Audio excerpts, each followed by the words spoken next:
I am an extremely passionate and committed human services professional who possesses an in-depth working knowledge of the psychological and sociological aspects of human development. I consider myself to be a cognitive behavioral specialist, believing that making a change in how one thinks brings about a change in what one does. Many shy away from therapy because they feel their situations are either unique or they are fearful, embarrassed, or ashamed to let others know they need help. SciSpot is my way of corralling pertinent personal, professional, and academic information on understanding human development in one place for all to access privately and even share with others. My personal mission statement is, I am driven by divine precepts and an undying passion to facilitate change in the lives of others. What's yours?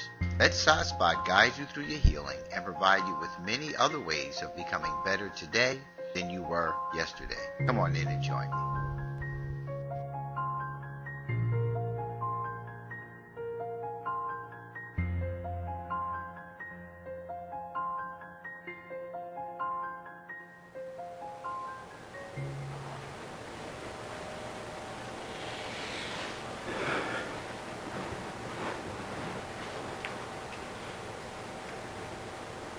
Good morning and welcome to SciSpot Live. I'm your host as always, Sabir Alim. I'm doing the show inside today because it's a little chilly outside, and some of y'all who are in those northern states or even some in the Midwestern states will probably say I'm crazy, but it's like 56 degrees outside. It's very cool, and I am not sitting outside this morning to do the show, so I'm inside today. And again, it's in a more comfortable chair for my back. My lower back has pretty much gone in and out, and I think it has a lot to do with I drive this Crown Vic every day. It's a state vehicle, and it's those flat seats. And then the chair I'm sitting in the office is not real supportive of my back either. No blame. I'm thankful for everything that I have. But I need to do something with getting something for my back when I'm driving and when I'm sitting in my chair. So this is a more comfortable spot as well. But here we are. It is December 31st. It is the end. Well, the end has been here in terms of the year itself, and it's 2018. And tonight at 11 p.m. I will be doing a special episode of SciSpot Live on Twitter and on Facebook. So hopefully, before you hit the dance floor, or for those of you who are out in Times Square, wherever you may be, bringing in that new year, that we'll get a chance to bring that new year in together and wrap up the year here in 2017. So I look forward to seeing you. For those of you who are watching live on Facebook, you will probably be getting some intermittent interruption. I don't know what's happening today with the signal, but the signal has not been as consistent today. But me, I am persistent, therefore the show will go on, and what you may have interrupted during the course of this live show on Facebook, you can just pick up on Twitter, or you can go to my Daddy's Right Here YouTube educational station, and you can see this show and all previous shows anytime you want. So for the past few weeks, I think I've done 4 shows on the effects, the impact, the negative impact that childhood trauma has on adult relationships, right? We talked about a lot of things that I hope you were able to internalize, and I hope it didn't open up too many wounds for you, but I'm sure if you are really seeking to bring in the new year with some changes, that there was something that stood out for you that you want to address within yourself to help bring in a more prosperous new year, and whatever prosperous looks like for you. And since we're focusing on relationships, maybe it'd be a jarring experience to bring about some change in the current relationship that you're in. And especially if you're intending to get married. Marriage is a really, really big step. I take marriage seriously. And it's not just about the whole pomp and circumstance of getting everybody together, for a momentary, show, because that's what it is. At the end of the day, marriage is not the wedding. And there's a lot of confusion for many with that. Marriage is not the wedding. And that'll be the title of another show. But anywho, so there were a lot of things that we looked at that opened the door for self-discovery, enabled us to see why, for some, we do what it is that we do. Because you didn't just happen to come out this way. There was some conditioning that came along for all of us to be who we are today. And it all began from inside the womb. It all began at conception, right? So those 23 chromosomes from your mother, the 23 chromosomes from the father got together, and bam, here you are. So you have their DNA, you have all of their stuff. All of their stuff, all of their parents' stuff, all of their parents' stuff, you now have. And you passed on your stuff and their stuff, everybody's stuff, to your children. Now, how you process all of this stuff is real important to understand. And for some, it's difficult to understand and even see how they process their stuff. Avoidance is processing your stuff, if you don't know that. Anytime you're avoiding something, and we talked about avoidance, and how that stems from childhood trauma, right? The avoidance kind of behavior stems from childhood trauma. It doesn't, avoidance doesn't just happen in adulthood. It comes over time. And most of it begins in the environment of the child. So it's real important, if nothing else, if you don't see the need to address your stuff, that in the relationship that you're in, that you begin to address how you parent.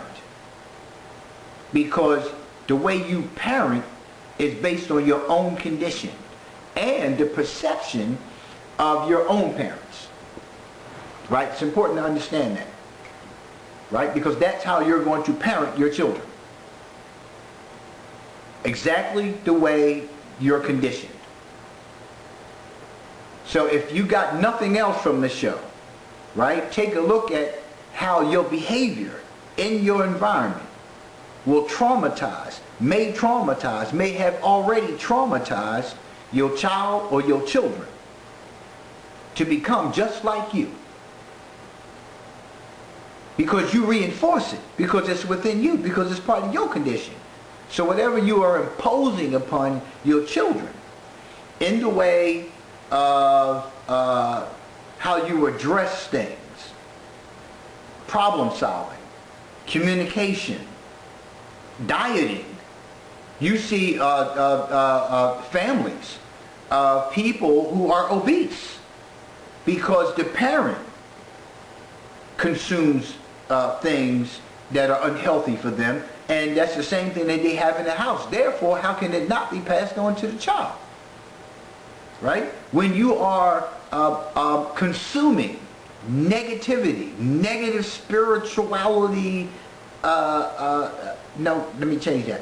When you are consuming negative things that affect your spirituality, your spiritual condition, it interrupts your spirit, right? When you consume that every day in the unhealthy relationship that you're in, you pass that on to your children, right? Because they begin to see how you process conflict. And they begin to process conflict much like that which you do. They learn how to deflect. They learn how to manipulate. They learn how to be deceitful. They learn how to withdraw. They learn how to lie. All of those things are part of their environment. Therefore, they learn how to use those same exact things. And they give it back to you. And the first thing you say is, oh, well, you're just like your father, or you're just like your mother. And they take the characteristics. Isn't it funny how, like, parents will take the good things of the child, the good characteristics of the child, say, yeah, that's my girl, that's my boy, yeah, just like daddy. But the negative things, they're just like the other parent. It's funny. It's like, your father acts just like that. That's how your father acts. You know, when they see a negative behavior. But what they also have reinforced within them, they have reinforced within them your perception of the other parent as well. So when the other parent acts that way, the first thing that they say to themselves is, yeah, Mom said that's what he does, or Dad says that's what she does. So you reinforce that within them. But not only have you reinforced their perception about the other parent, you have reinforced within them the rightness of that behavior. Right?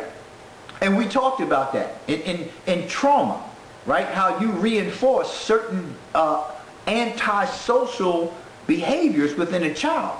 Now you take your antisocial behavior in your home environment, right? Coupled with the connection with these electronic devices. Now you have reinforced an antisocial person because of that environment. So now there's poor communication. That's another thing. You put that on top. So now I'm antisocial and I can't communicate with someone who I've allowed in my space. I've allowed someone in my space, but I don't know how to connect with them. Right? Because I've learned that in this environment. I learned that we don't deal with things. We argue, we fuss, we fight, we cuss each other out, but we never address the issue, so I'm not going to do that either. I'm going to stay on my electronic device because that's where I'm safe. So you see so many kids that isolate with their games, with their iPods, you know, with their music, whatever it is that they're using. They isolate and they connect with only those things. So life is not real. Because life was not portrayed as being real and valuable in their home environment. You follow what I'm saying? So if you create an environment, right, that is unlike that which they're exposed to, they begin to see the difference and they gravitate towards one or the other. But they gravitate more towards the one that they're in more than any other time, as opposed to that which they see that they want. And what happens is they begin to look at their life with such disdain, with such disgust, right? With such dislike that they begin to dislike themselves because they dislike their life. The life that we create for them in their environment, right, becomes their life. I don't like my life. It's not that I don't like me. I don't like my life because of what I have to deal with every day with my parents, whoever my caretaker may be. I have to deal with these things every day. Then it evolves into, if I don't like my life and this is my life, this is who I am. So all of those things get internalized and they get projected upon others in our adult relationships, right? So if you didn't get a chance to watch all 4 of those episodes on the impact, the negative impact of childhood trauma upon adult relationships, please watch it. And as a matter of fact, listen, before you hit the street, whether you're going to the club, church, synagogue, masjid, whatever you're doing, right? Maybe you should take a minute and just sit down and kind of reflect. Look at a couple of those previous shows leading up to this show, so you have a better understanding of all of this. Because at the end of the day, all of this turns into unhealthy relationships, right? And unhealthy relationships that form, that eventually break up, that dissolve, right? Gets passed on to the next person. So that means that when the next man or woman comes along, right, to try to enter into a relationship with you, they're faced with all of your childhood trauma, but they're also faced with having to sift through the residue of that trauma that was put upon you, that you internalized into your spirit, and now you have to, purge yourself of it. But the purging usually comes on the heels of the new relationship. Because, other than that, you'll keep right on going. But when you enter into the new relationship, then you begin to see the residue of the previous relationship. Right? You'll see it. It'll show up. It shows up, and sometimes it's very blatant, and sometimes it's very subtle. But anytime you have that little, that internal itch, that internal gnawing, pay attention to it. Pay attention to it, right? So, what I want to do today is I want to go into the, this is an article. I was trying to find an article that was really most fitting. This article is on bustle.com. That's bustle.com. And it's 9 signs your partner is toxic. Now, your partner, this is not a matter of you looking at your partner. This is either one of you. See, because if you and your partner are sitting down watching this together, your partner is saying, okay, you are saying you, right? So it's your partner. In other words, whoever you are in a relationship with, right? Right? You're that other person. Remember that. So don't get lost in the title, your partner. That means that if you're sitting there watching it by yourself, your partner may have these same perceptions of you, which means that what? My partner is toxic. So 9 signs your partner is in a toxic relationship. And I'm just going to modify it. 9 signs. And you may be in a toxic relationship. And the toxic person could be you. So, this is an article that was written February 11th, 2016 by Elizabeth Enochs. Okay? And listen, it's a really good article. Let's get into it. Speaking from personal experience, I know how hard it can be to see the signs that your partner is toxic. After all, most relationships don't start off toxic, and falling in love can make us blind. Even after you've realized you're in an unhealthy relationship, it can be really difficult to figure out what to do with that realization. Relationships take so much time, effort, and emotional energy that it is not uncommon to ignore or deny the signs of a toxic relationship. For way too long, instead of facing the fact that no matter how much you love someone, toxic relationships will never be fixed just because you give them and your partner time to get better. And you know what? And I keep telling people this, and listen, those of you know I've been married 4 times. I've been married 4 times. Right? My intent, and I think this article may even speak a little bit to it, my intent is to marry. If we're going to be together, especially at 57 years old, I'll be 58 in 2018, 57 years old, right? Listen, I'm no spring chicken. For us to sit down and just have a sex fest and that's the size of it, listen, that's not my intention. If my intention is as such with you, then we can do that. But my intent at this age, I'm trying to settle. My intent has always been to settle. I love being with one person. But, sometimes that one person, right, is just not for you. So I've sought to marry since I was 24 years old. I've sought to marry. That's been my focus. Right? So you enter into a relationship and, everything is hunky-dory, everything is great, but, there are things that happen. And I can tell you, there are things that happen along the way, like Little Red Riding Hood. There's a whole lot of things that happen on the way to grandmother's house, right? So there were so many things that I've seen in each one of these marriages before marrying that were red flags. But in my mind, right? In my mind, right? You have to give people a chance. Give people an opportunity. Don't just hastily just step off when one little thing happens, or even if that thing happens again. Because sometimes, people have to get their rhythm. They have to begin to see, the need to change, because it's a matter of trust, building in that relationship, right? It's a matter of shedding the residue from previous failed relationships, right? It's a matter of shedding and purging oneself of some of the things that happened in childhood. So things happen. Things happen, right? So it's a matter of looking at all of those things and saying, okay, well, let me give this person a shot, right? But that's our own denial. That's my own denial about the realities of this, because this ain't my first rodeo.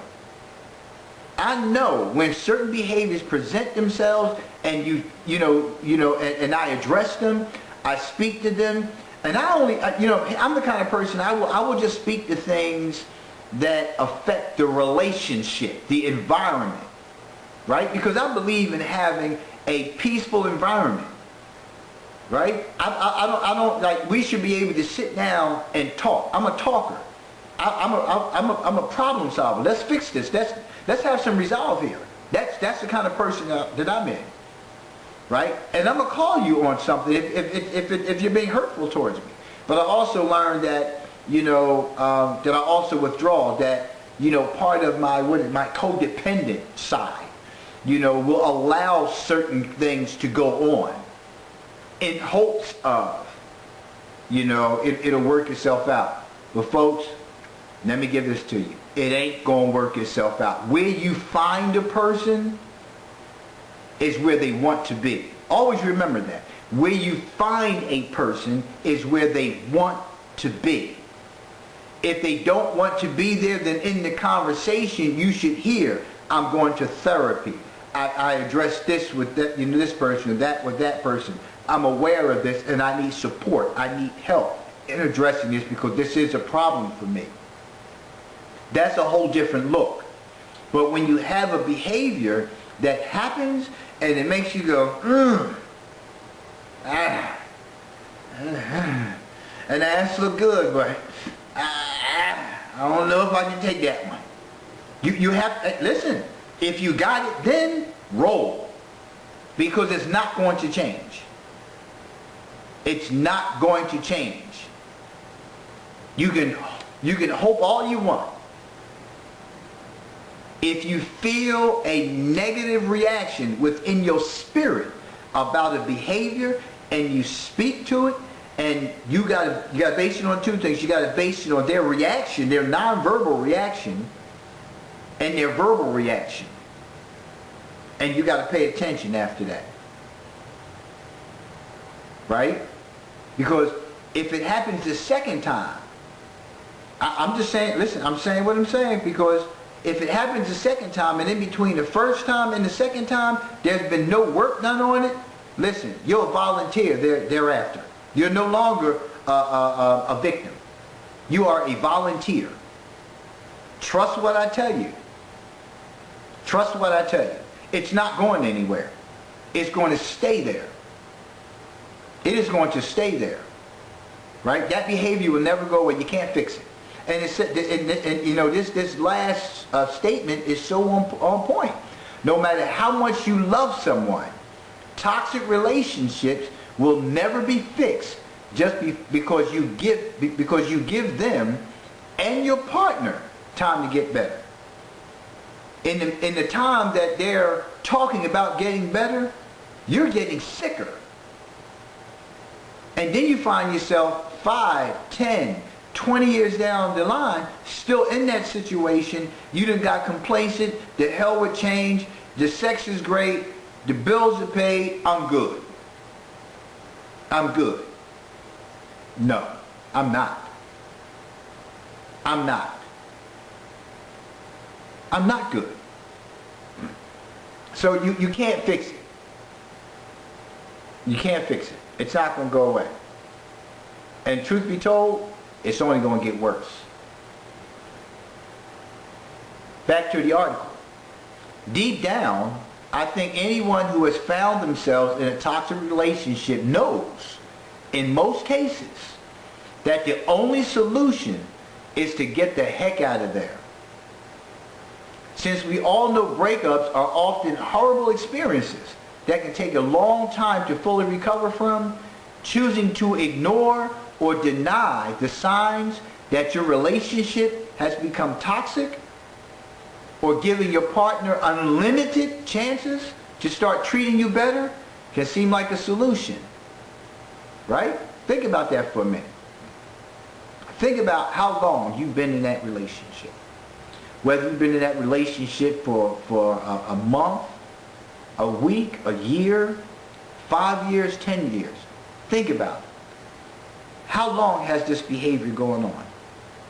How many arguments have you had about the same exact behavior? How many times? How many times? How many times have you stressed the importance?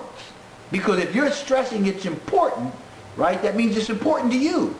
If someone is treating something as less important, then you need to evaluate that, because you need to be in a relationship where you feel important. You feel, cared for. You feel loved.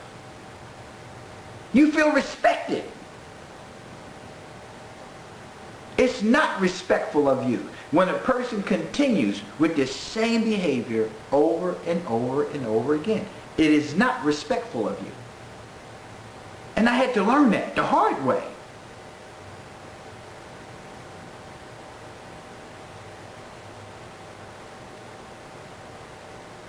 Take it from, going back to the article, take it from someone who's been there, though. Toxic people will not change for you. And you shouldn't waste your time hoping they will. Let me say that one more time. I think you missed that. Take it from someone who's been there. And I raised my hand on that one too. Toxic people will not change for you. They will not change for you. And you shouldn't waste your time hoping they will. Y'all clear on that one?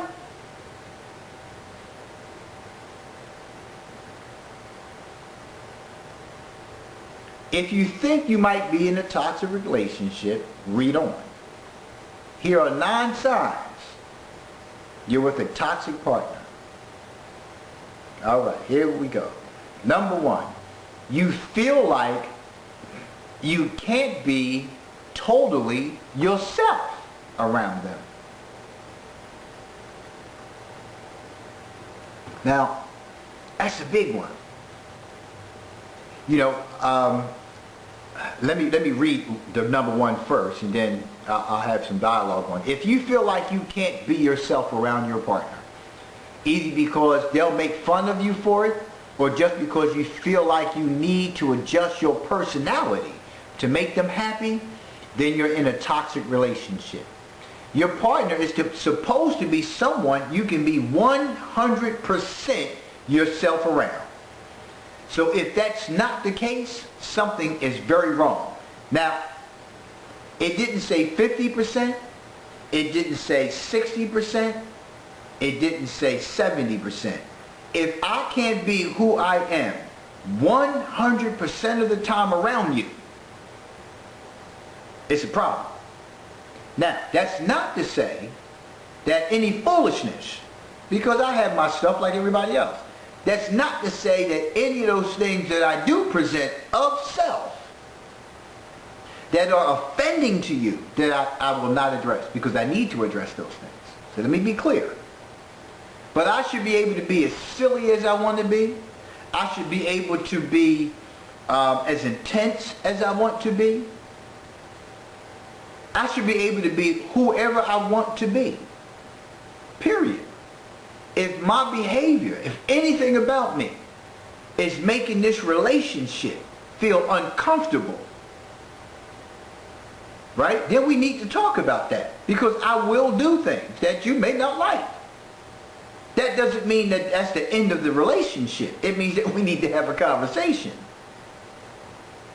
But if you can't have, certain people around, if you can't have certain telephone conversations, if you can't have certain conversations with them, listen, I lived a morbidly serious life for 34 years of my life.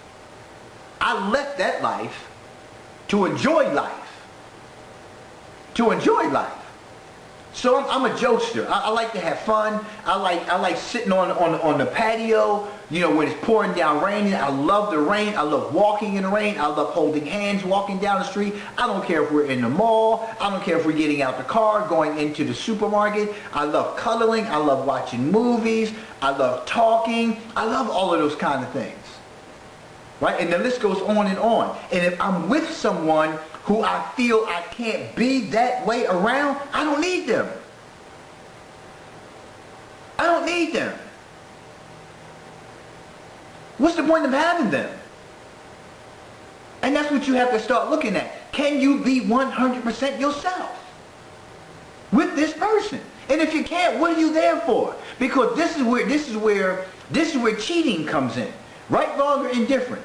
I just say that it's justifiable, but it's the reason. And we need to understand there are reasons for cheating, because like the article started out with, once you get in, once love comes into play, love is many things, right? But at the end of the day, when you're caring for someone, and when you have responsibilities, you have assets and all those things together, and you're trying to make it work, and that percentage of things that you can't be with the other person, you find it somewhere else. So you start creating a Frankenstein monster. That's what happens. That's what we do. We create a Frankenstein monster, and we enter into these side relationships. And these side relationships are people who accept that portion of us who we need to be with our partner. That person accepts it. And then we find somebody else over here who accepts this. So it's a Frankenstein monster. And it don't necessarily have to be a sexual relationship. It can be it can be a relationship built on just conversation. I'm an intellectual. I love to talk, as you see, right? But I'm a talker. I believe in bringing resolve to things. I'm great at problem solving. But if you're not willing to confront the matter, then that's a problem. So, you find somebody else to talk to. The other thing becomes you delve into your work. Do you realize that work relationship can be part of that Frankenstein relationship too? So you have a whole lot of dialogue with people at work. So you work longer hours because you can talk to people there. People listen there. People respect you there. So I'm not talking about creating a Frankenstein with multiple partners. I'm just saying that you begin to have that sexual relationship comes into play at some point in time, no matter how devout and committed you attempt to be, but it opens the door. And once the door is open, you don't know where the other person is going with it, because if they feel into the dialogue and all that stuff too, that's sexy. It's sexy to have a great conversation, to have a heartfelt conversation. That's a sexy thing. It's a turn on, right? Regardless of what your boundaries are, right? But if you're in a relationship and you should have that with your partner, that becomes an attraction. And again, nothing necessarily has to happen, but you find yourself indulging in more dialogue with that other person. And sometimes those conversations happen in the presence of your partner. And your partner forms an opinion about that, and that's where jealousy and envy and all that stuff comes into play. Even if it's just a best friend, it can be of the same sex. It doesn't necessarily have to be the opposite sex. Whatever your flavor is. I'm just simply saying that it could be your homie. It can be her and her girlfriend. They just have this conversation because women have that kind of dialogue with one another. And if you if that's what you have within you, because that's who you are, you want that too. Not because you're trying to compete with the girlfriend, because you're a person who likes to communicate. You're a person who likes to sit down and have conversation. So if you don't have that with your partner, and your partner only seems to have it with everybody else, that Frankenstein monster eventually, right, gets that jolt of lightning and it comes to life. And it metamorphosizes into something, you know, what you weren't expecting. And it happens in your relationship. Right? So, the article goes on. Trust me, I know how complicated this can seem when you're in the midst of a toxic relationship. One of my exes used to tell me he was embarrassed of my feminism.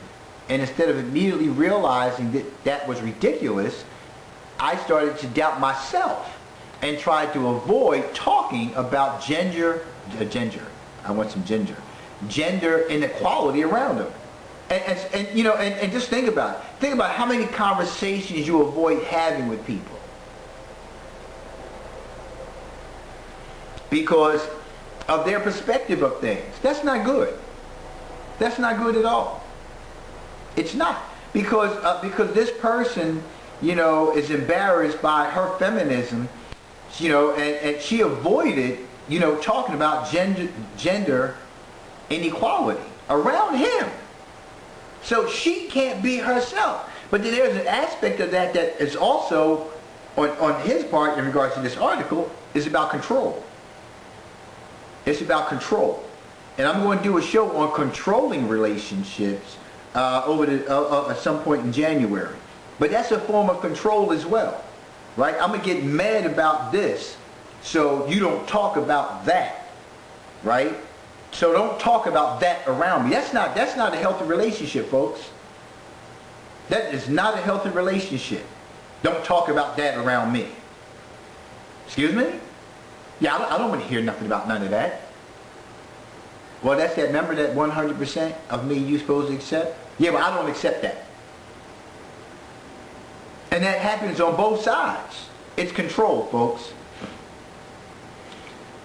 Back to the article. If the toxicity of your relationship has been slowly chipping away at your self-esteem, then it can be easy to think that if your partner doesn't like the way you act, talk, or sound when you're being yourself, it must mean there's something wrong with you. This is complete bullshit. That's what the article said. I didn't say that. You should be with someone who likes the real you, even if that means being alone for a while. Even if, now listen, now one of the other things you need to understand is this is not to say, right, that this is a bad person. We get caught up in, you know, who did what wrong. Well, you know, you've been married 4 times and that speaks volumes about you, Sabir. What did you do wrong? And I always tell people, you know, sometimes things just don't work out. It doesn't mean that that's a bad person. It doesn't mean that I'm a bad person. It just means that it didn't work. I made a decision. She made a decision to enter into this relationship. Along the way, a lot of things happened on the way to grandmother's house. A lot of things happened. Those things that we once turned a blind eye to. Those things that we were in denial about. Those things that we hope will go away. Just don't. They just don't. And they come back. And then now you're feeling like, well, we've been together all this time. I've validated this. I've confirmed that. You know, what more do I have to do for you to see that I love you? So why don't you just change that behavior? Because I don't want to. Because I don't want to. Because I'm not ready to. Because I don't see myself through that lens. That's the reality, folks. That's your reality. And a lot of times we don't want to face our own reality. And we're trying to get somebody else to face their reality through our lens. And we need to face our own reality. That it ain't working. And that's a hard thing to do, man. You know, because what happens is we stay locked into, you know, that the moment when I first saw her, when I first saw him. Oh, she was wearing that dress. Oh man, she was dropping it like it was hot at the club. I remember when she came into the office. I remember when she walked down lane 4. I was getting a loaf of some multi-grain bread, and as I reached for the bread, I saw it out of my peripheral vision, and he came in and he had this shirt, and he was looking all buff, and his whole game was tight. He didn't come with this old and that. You start, the first time you make love, the first date, you're still locked onto that. That's the hope. That's that false hope. That's what you hold on to. Forgetting that we meet the representative, right? And sometimes that representative stays around for a long time, right? Because people, come to learn and manipulate and navigate their way through your empathy, through your understanding, through your codependency. They learn how to navigate through those things, and they tug on your heartstrings. And you take them back over and over and over again. That's hope. See, that ain't real hope. Right? That ain't real hope. That's that false hope. And that's what we ride on. Right? You close your eyes and you remember the first kiss, and you remember what it was like and what it felt like, and you want it back. Crack is the same way. Cocaine is the same way. Heroin is the same way. Marijuana is the same way. Right? For those who liked it. Right?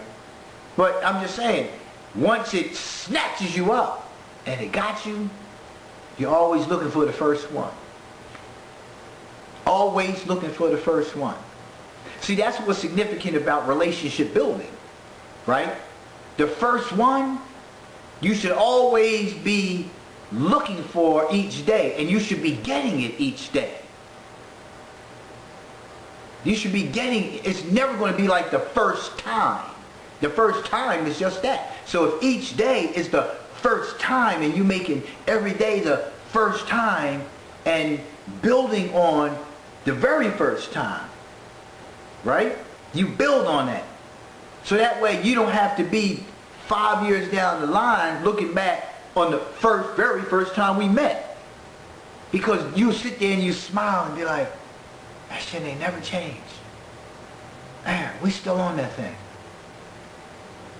We still on it. Matter of fact, we're so high above that. Look at us. Get off me. Move over. Let me get some room. I'm only playing. But you start looking at, that's what I want. That's that 100% acceptance of the other person. That's what that is. So if you can't be yourself 100%, roll out. Number 2 on that list, they refuse to take responsibility for their actions. Does your partner blame you for their bad moods? Do they never admit to being wrong or apologize for their role in any of your fights? Excuse me. Do they take responsibility for the ways they've messed up their life outside of your relationship?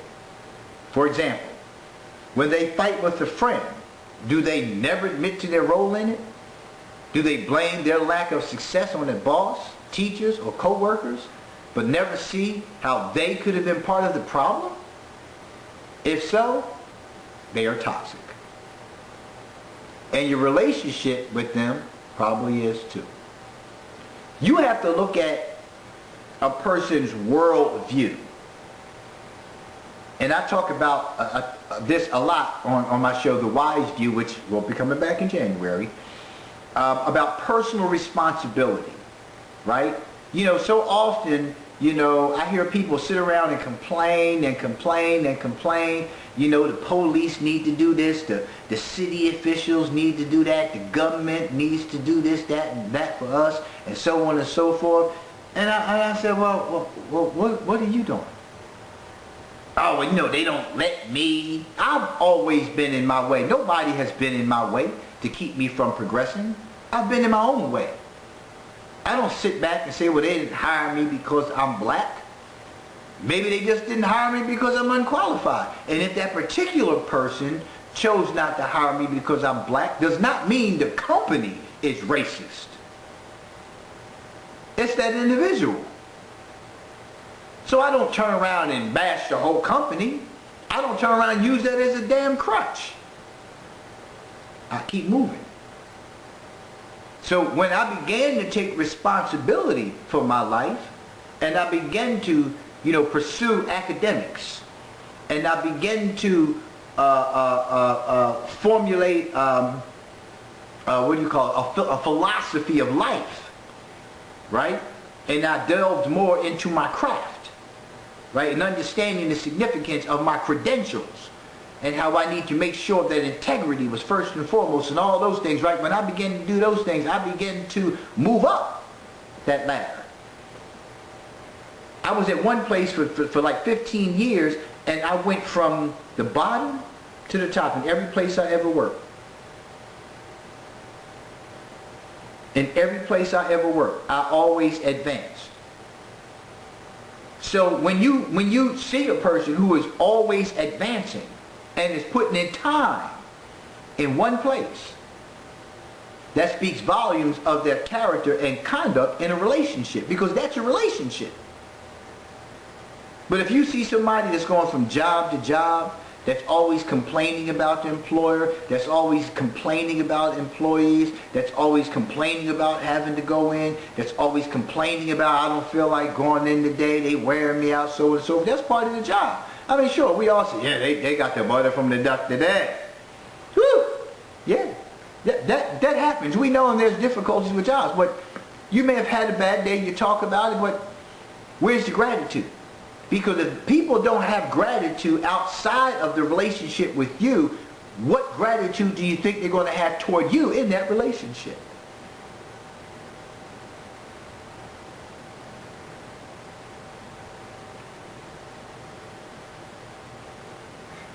Back to the article. Believe me when I tell you this. A partner who refuses to take responsibility for their own life and for the success of your relationship with them will never change. Will never change. Right? You saying I'm sorry is one thing. Right? That's one thing. But you taking responsibility is something different. Because you have to look at, you can say I'm sorry just because you just want to get it over with. Alright, I'm sorry I said that. How authentic does that sound? Right? And even if they said, softly, I'm sorry I said that. That can also be a passive aggressive. Because you turn right around and you do the same exact thing. In the behavior. Right? So, taking responsibility is shown in action, not in statement. It's shown in action. It's what you do about that behavior. You got it? I don't care, back to the article, I don't care how many times they promise to get their shit together, they're most likely not going, I'm reading it from the article, they're most likely not going to do it for you. Don't waste your valuable emotional energy on them. And you need to understand that your emotional energy is very valuable. It's valuable to you first and foremost. And when you allow someone else to devalue it, right, then that's on you because you're allowing the person to do it. And because of previous trauma, right, you may be one to allow people to trample on you, as I have been apt to do throughout the years of my marriages, right? I've allowed things that I shouldn't have, but when you take your emotional support and give it to somebody, your emotional energy, and you give your emotional energy to somebody, they should be taking it and blossoming as a flower would if it had water sprayed upon it. You ever take a spray ball and spray flowers? You know you don't water flowers in the middle of the afternoon, right? Like between the hours of 12 and 4, right? Because what happens is it shocks them. So you should water them in the evening or first thing in the morning. So, unlike the human being, if I shower you, with my emotional energy, right? I shouldn't be getting back brimstone, fire and brimstone from you, right? If I'm getting that back, then that's not good, right? Because then that means I'm going to be very hesitant to continue showering you. But me, I'll just do little spritzes because I have withdrawn now. I have withdrawn and not get further and further away from giving that to you because I have been depleted of it by you. Number three, I'm just going to say it. They call you names. That's a gimme, right? So I'm not even going to go into that conversation. You call me outside of my name, it's a wrap. It just is. It's nothing else that we ain't got to read that one, right? Number 4, they refuse to talk about tough topics and get angry when you try to. They get angry when you try to.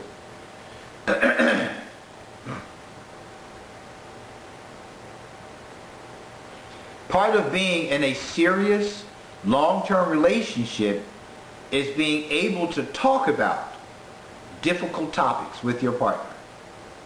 If you two are going to continue sharing your life, then you have to be able to problem solve together. Listen.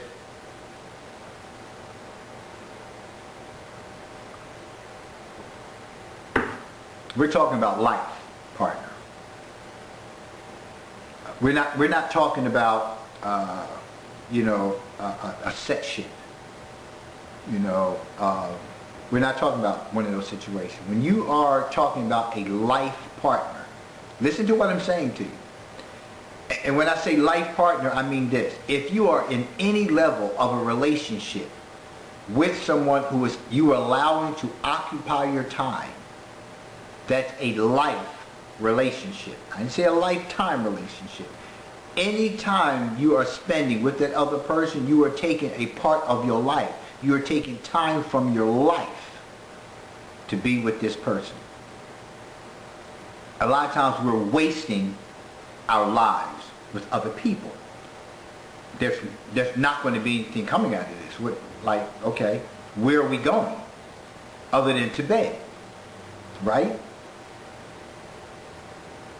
And those relationships exist. That's not a life relationship. We have to be able to sit down and talk about things. We have to. And when you find yourself entering into conversations, right, about things that are relevant, and I said this to you earlier, I want to talk about anything that is relevant to the relationship and its condition, the environment that we live in. Because I don't want to come home from work and have to sit on the driveway because I dread coming in the house. That's not the home I want to create. That's stupid. Let me say that again. If you are getting off of work and needing to go to the bar because you drink, and rather be in the bar, in a smelly ass bar around a whole bunch of dudes and probably some women you don't feel like being bothered with, but be bothered with because you don't want to go home where you can have your own bar and chill with your partner, there's something wrong with that picture. That's your home. That is your home.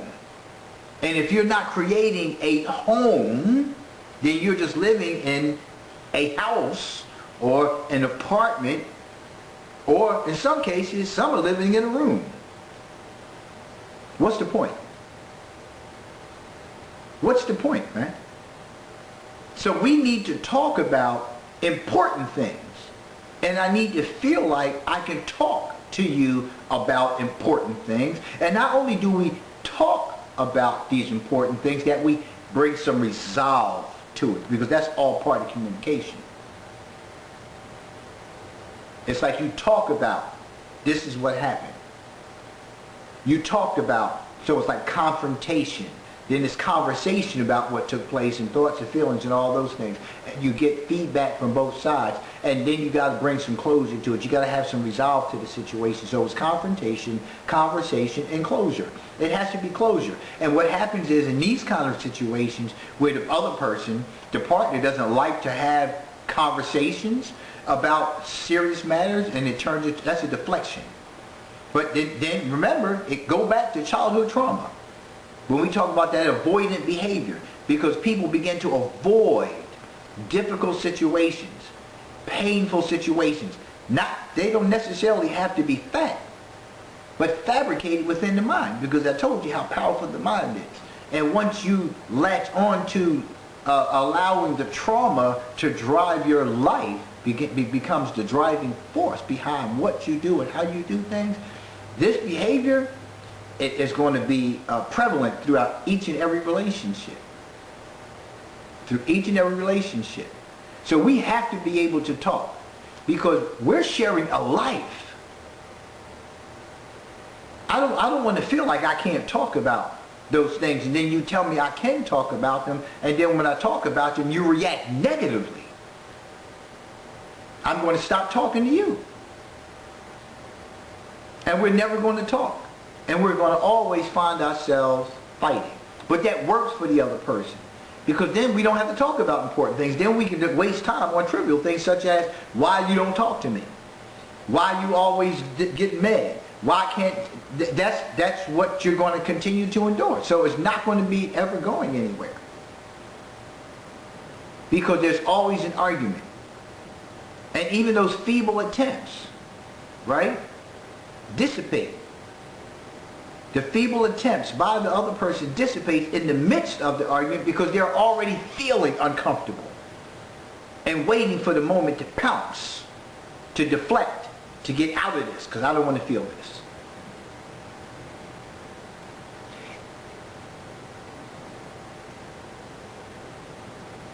We're going to wrap up here with this, and we'll come back next Sunday to finish up, and we'll begin with number 5, but to finish up 4 from the article. If your partner shuts down when you try to talk about something that's bothering you in your relationship, like your sex life, future plans, or finances, that's toxic behavior.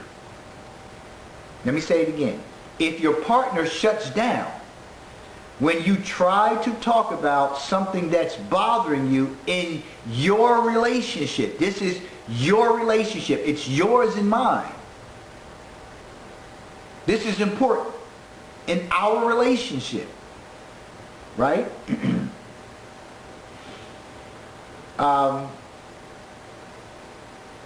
If you two are going to continue sharing a life, then you have to be able to problem solve together, right? So, if your partner shuts down when you try to talk about something that's bothering you in your relationship, like your sex life, future plans, or finances, that's toxic behavior.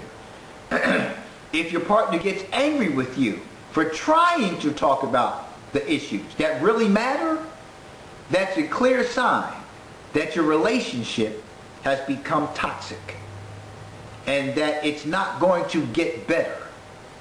Get out of there. So we're going to stop there. That's number 4 from the article on bustle.com. That's BUSTLE.com. And the author, Elizabeth Enochs. It's an article from February 11th, 2016. Right? Now, I know Elizabeth is not unique. Why do I know that? Because everything she talked about in 1 through 4 so far, and in the beginning of the article, I've had experience with. throughout the years of my marriages. Right? See, this stuff is important, people.